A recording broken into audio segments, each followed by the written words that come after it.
Welcome to Field of Screams podcast. Today we'll be ranking every season from Stranger Things.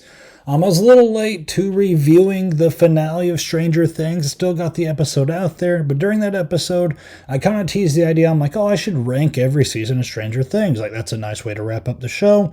And I got to thinking about it, and I am going to do that. I'm going to do it off the cuff, off the top of my head.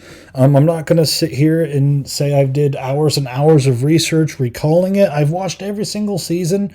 I've watched it since it came out.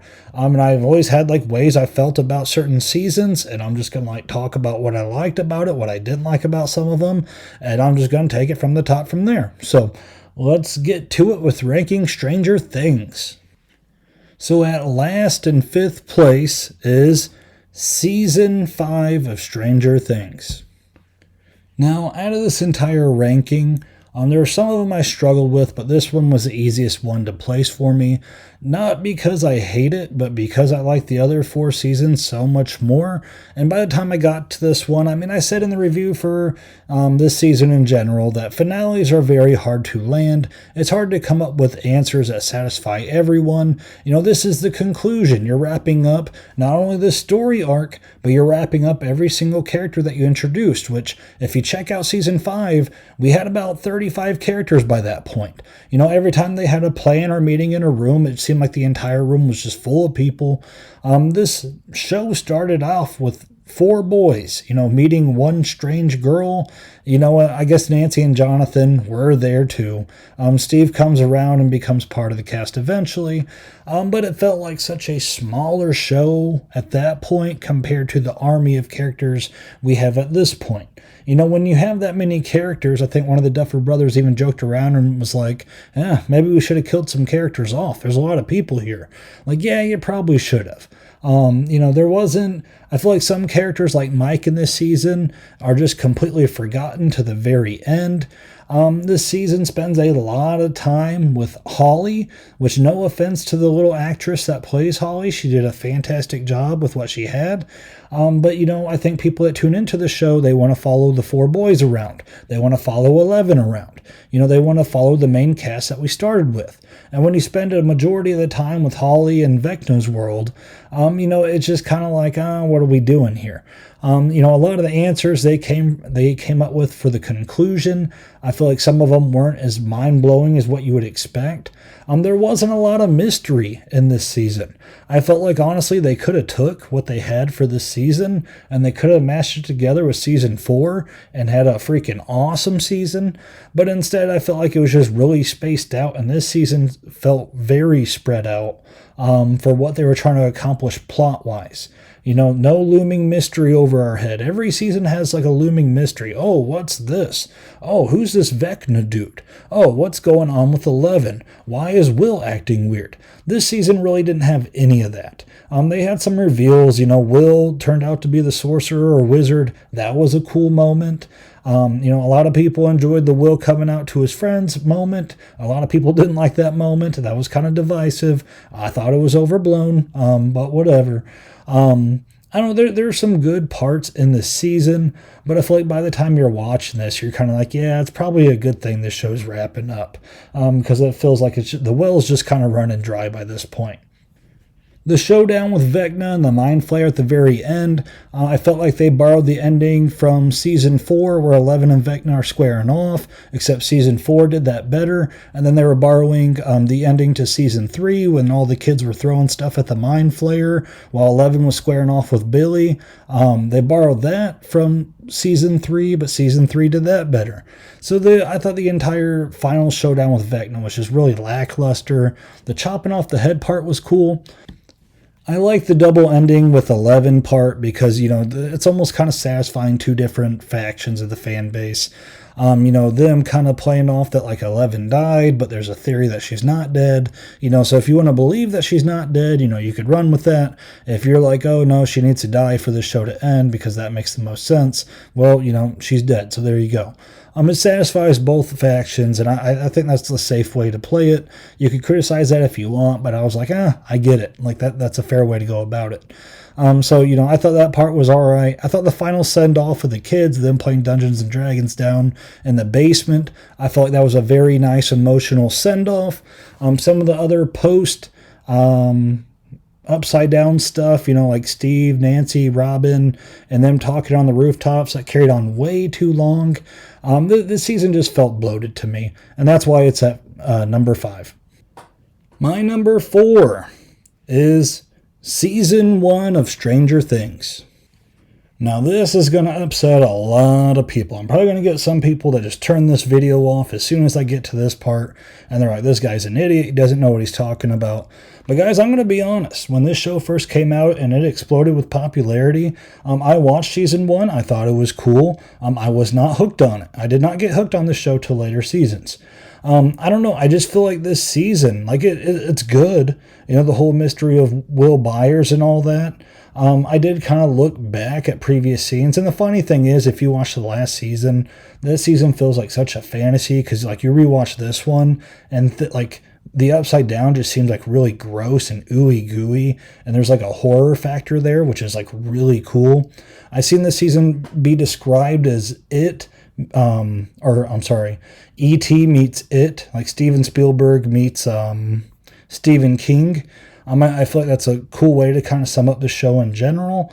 But I feel like Season 1 myself, like if I were to go back and watch it just from like everything that I remember, I feel like this season's just very bare bones, especially after like everything that we went through and like the next season's coming on. I mean, like some of the stuff we get, like this season, like when it starts off, like Nancy's dating Steve, okay.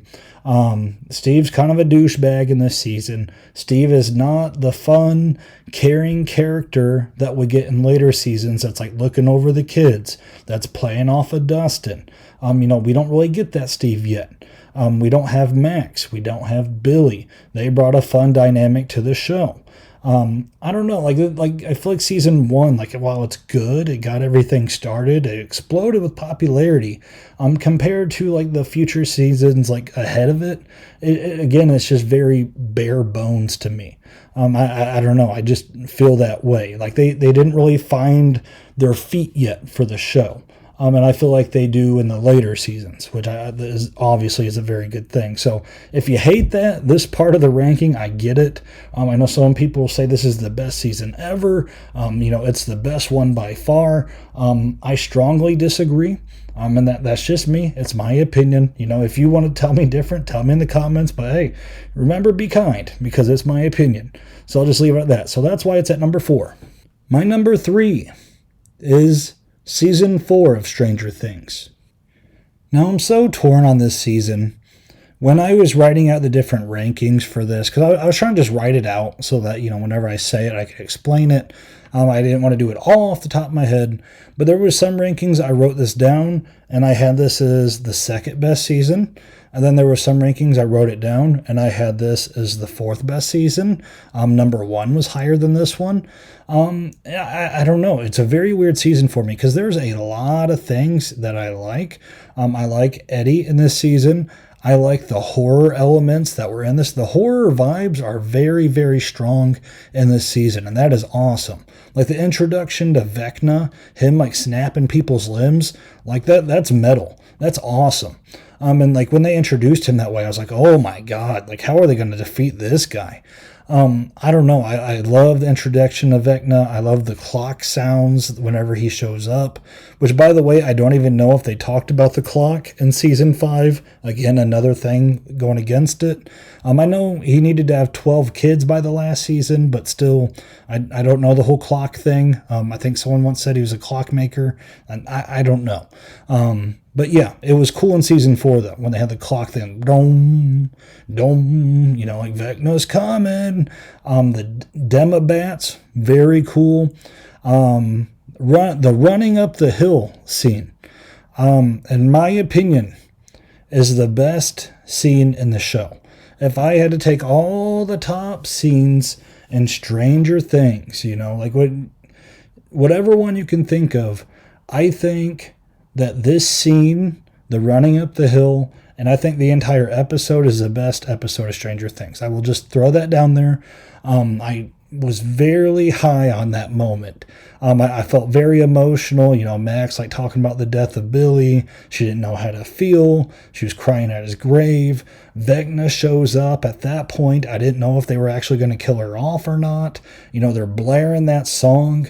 Man, like what a strong emotional moment. I absolutely adored it. And like when I think of that, I'm like, oh, maybe it deserves to be at second place. But there's just like some things that like tie this season, as awesome as some parts are. There's just some things that just kind of tie it down for me. For example, at the end of season 3, like a bunch of the cast moves to California. So what do we got to do? We got like 3 groups of people, and like the group that's in California, like whatever they're doing is just like kind of dumb during the show. Like, like other characters during the season, they're off doing cool and fun things, and you're like, oh, what's going to come next? And we got Vecna, and you want to learn more about him, and that's completely awesome. And then like it cuts to Jonathan smoking pot with Argyle. Okay, the contrast between the different groups. Like every time I went to the group in California, I'm like, Jesus Christ, like bring them back to Hawkins, please. Like I'm sick of this California plot. When the military showed up at the house, that was cool. But other than that, like it was just kind of dumb. By this point in the show, like I think they start talking about, I didn't say it was season 5, but I think it starts with 4, so I'll just throw it out there. Like Eleven's talking about like having to eat to charge her battery. And it's just kind of crazy because like in season 1, she's like launching cars, and by this point, like she'll like move something. She's like, oh, I need to eat a Eggo waffle before I move anything else. Like it's like, why is 11 getting so tired? She wasn't tired before, but just throwing that out there. But yeah, there's some severe highs and lows of this season. And like the California plot line is just one of them, to where like I hate it. Like, quit taking us back to California. Get us out of there. That was just a huge downer for me for this season, and it drags it down to number 3. I think middle of the pack is very deserving of the season. I mean, I forgot. Hopper's also in Russia, which on paper it sounded cool. At the end of Stranger Things 3, whenever they teased it, I was like, oh my gosh, we're going to Russia. That sounds awesome. But, you got some of the cast in Hawkins, some of the cast in California, and then you got Hopper and Joyce and, whoever else. They're off in Russia, and like they're like basically doing a gladiator battle with a Demogorgon type thing. I don't know. Like it just felt like too much. If you want to talk about jumping the shark, like, Hopper being in Russia, like fighting off a Demogorgon, that might be a point to where you could be like, yeah, that seems a bit much. Like it seems like we're going a bit far now. So I'll just throw that out there. Like those 2 big things, like that weighs it down enough to be middle of the pack. But there are highs with this season. And again, the horror elements I love in season 4. So that's why it's at number 3. My number 2 is season 2 of Stranger Things. Now I know there's probably people screaming at me right now. Like listen, I get it. The episode that revolved around Eleven's lost sister, where she like goes off to Chicago and you're away from the cast completely, that episode sucks. It's the worst episode in the show. Okay, I'll throw that out there. I know that's what you want me to say. I know that's what you want me to acknowledge, and I acknowledge that. In my early list when I was doing the rankings, I had this one pretty far down at first because of that. But then when I started kind of recalling things from this season, besides that one episode, I'm going to be honest, this season is the one that got me on board the Stranger Things fandom, kind of. Because again, the first season I was like, oh yeah, it was pretty cool. Like whatever. I might check out a second season. And then like the second season came out and I tuned in, and I feel like this is a season to where like we kind of started finding our dynamics. We kind of started finding out what characters should be like. Steve kind of starts his redemption arc this season. When he starts his redemption arc, him and Dustin kind of start connecting. Dustin looks up to him. He starts taking advice from Steve. Like when you start seeing that, you're like, oh man, Dustin and the Steve guy, like they're a pretty cool combo. I hope we get more of that. And I feel like that's kind of like a center building block of this show. Like if you want to talk about two characters that you love, like talking and conversing, it's probably Steve and Dustin. And I feel like that kind of stems from season 2. Jonathan kind of starts finding his arc. I mean, I might have started partially in season 1. But this season, he feels less creepy. I mean, season 1, he's like taking pictures of like Nancy while she's like undressing and like running away with his camera. Like, like this season, like it feels like he's finally like starting to get back on his feet. He found his brother. I found it very interesting that Will being possessed. I thought that was more interesting than him being gone and, disappearing. Like that's mysterious with him, disappearing. And, eventually you find him. But I like this whole arc of, the possession of Will. It's a lot more in the horror element of it all, if you want to say that. And I thought little Will, the little actor that played him, I thought he kind of killed it as being possessed. Like there's sometimes his face was like showing different emotions at the same time. Like it might be smiling, but like showing pain in his face at the same time. I don't know. It was like really cool stuff. I like that how they up the ante instead of one Demogorgon. Now you got these Demodogs. And then we're like at place at the pumpkin patch again. The horror element of it all. I love that, the rotten pumpkins and everything. It kind of just has the Halloween vibe, and I don't know. There's something that I just kind of fall in love with when you start having Halloween vibes of a certain season. And I will say the cherry on top, because like when I was watching this, like I liked it more than season 1, and I felt like I was in the minority while I hated the sister episode, just like everyone else, but still I was like, oh, I think the season's better. But the very end of the season, like, I'm not even talking about the end of the conflict, with the Demodogs and all that stuff. The very, very end, when Dustin, he goes to the dance and he makes his hair like Steve's, and he's like strutting around, and he goes up to a girl and asks her to dance, and she turns him down, and then goes up to another girl and she turns him down. And like, this repeats itself constantly. And each time he's turned down, you just kind of see the confidence in his face kind of go down. And I will say, like, this was, I don't know, something about it when I was watching it. I thought it was a huge emotional moment. I was like, dude, this poor kid. And then, like, Nancy comes in and kind of saves the day. Like, I'll dance with you, Dustin. And I feel like that's just such a classic 80s callback. Like, it always seems like 80s movies, like the high schoolers, they always go to the dance, and, like, you got to score the big dance with the girl.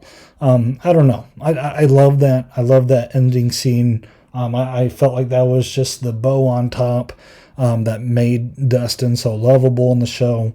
I don't know. I was a big fan of that moment. So, all these little moments highlighting it all, the elements, the Halloween vibes of the season, that's what puts it at number 2 for me. With all that being said, there's only one other place to go, and that's to say my number 1, which is season 3 of Stranger Things. I still remember the day where I watched this. Yes, I said day. One day. I binged this entire season. I remember when season 3 came out. I really liked season 2. And, I was kind of thinking like, yeah, I'll definitely watch a season 3. I liked what they did with season 2. I would definitely check out a third. And, the third one came out, and I was busy at the time. And I remember my friend just kind of made a remark to me like, dude, have you watched season 3? And I'm like, no, is it any good? And he's like, dude, it's really good. And so, like, it made me curious. So I hadn't taken a sick day off of work in a very long time, and I didn't have a kid at this moment in my life. So I was like, you know what? I'm going to do me. I'm going to take a sick day, and I'm going to start season 3 of Stranger Things. So, like, I get up, my wife, she had work, like 12-hour shifts, so house to myself. I get up, it's early, I'm like, I'm just going to start it. I'm going to watch like 2 or 3 episodes, then I'll find something else to do. I put it on, like I get some like popcorn, and man, oh man, I was hooked on season 3. And by the time I finished it, I was like, I don't think they will ever surpass this season. I think this is the peak here. Like, and I think I was correct when I made that assessment. Man, oh man, the mall is literally the perfect setting for Stranger Things. In my opinion, like just seeing that big mall, so nostalgic. I don't know. I get excited just thinking about it. They bring in Max, they bring in Billy. Those two have really cool dynamic. Wait, now that I'm thinking of it, were Max and Billy in season 2? They might have been, but still, even if they were, they played a much bigger role this season. Billy, he gets possessed by the Mind Flayer, and I really enjoyed the possession of Billy. Like him at first trying to seduce the Wheeler mom, and whenever he gets possessed by the Mind Flayer, we start going the Invasion of the Body Snatchers route, where like even Nancy and Jonathan, they're walking around and there's like people like possessed and like chasing them. That was awesome. There wasn't a subplot that I thought was boring at all in this season. Even Joyce and Hopper like running around chasing a Russian spy. Steve, and this is the introduction to Robin, and in my opinion, peak Robin. I don't like the change they made to her after this season, but I think this is when her character was the best. I like the dynamic of Steve, Robin, and Dustin. I feel like those three killed it as a trio. I enjoyed them, their little shenanigans in the mall. I enjoyed the Mind Flayer plot, the Mind Flayer coming alive. There was a little funny moment of them singing the never-ending story towards the climax. But I feel like the climax fight itself, with Eleven fighting off possessed Billy, super duper emotional. All the kids and stuff throwing things at the Mind Flayer, which again season 5 stole from, but it was a lot cooler in season 3. It leading to the devastation of the mall. I don't know. Like I just love this season completely. Honestly, when I think of Stranger Things, like I almost get nostalgic for this season, just because again I think it was the peak of the show. I think the characters were peaked. Like the show did not feel like it went on for too long. I don't know. This is definitely just my comfort zone in terms of Stranger Things. So just putting that out there. And it's so weird because Billy is a character. Maybe I need to go back and watch it. And maybe it speaks volumes that like I wasn't sure if they were in season 2 or season 3 when they were introduced. But I know Billy had some sketchy moments. Like I don't know. I was listening to this thing and they were talking about how Billy comes onto the show and he's extremely racist. And I was like, does he say something racist? And he might say like a comment to where it's hinted at something with Lucas. I don't know. I want to go back and see what he says. Because like whenever Billy dies, I was like sad. I was like, no, Billy. But then I'm listening to the thing and they're like, yeah, he's like a racist. Like when they introduce him. And I'm like, was he really? Like, I knew he's a douchebag. Like, I knew he's, like, chomping on gum, trying to seduce moms. But I don't know. I just didn't recall him being super racist. So I don't know if the thing I listened to was overblowing it or, like, I'm just misremembering it. But I don't know. It's just kind of funny because, I was like, I can't believe they killed him. But then, like, it calling back to saying he was actually, like, a really bad character. Maybe I do need to rewatch back during that time. But by far, this is my favorite season, and it's going to stand at number 1. So, yeah, this has been my ranking of Stranger Things from the top of my head. Sorry if some of the stuff I say is misremembered, maybe about when Max and Billy are introduced, because now I'm like highly second-guessing myself. But I said I would do this all off the top of my head just because I wanted to, like I wanted to recall stuff from like how it felt. But yeah. So tell me your rankings in the comments. Tell me if you disagree with mine, which I'm sure I'll get a lot of disagreements. A lot of people will probably flip season 2 and season 1. I get it, but that's just not me. So tell me in the comments if that's how you feel. If you give this video a like, it gets out to the people, and I'd greatly appreciate that. And again, thank you so much for listening, and until next time.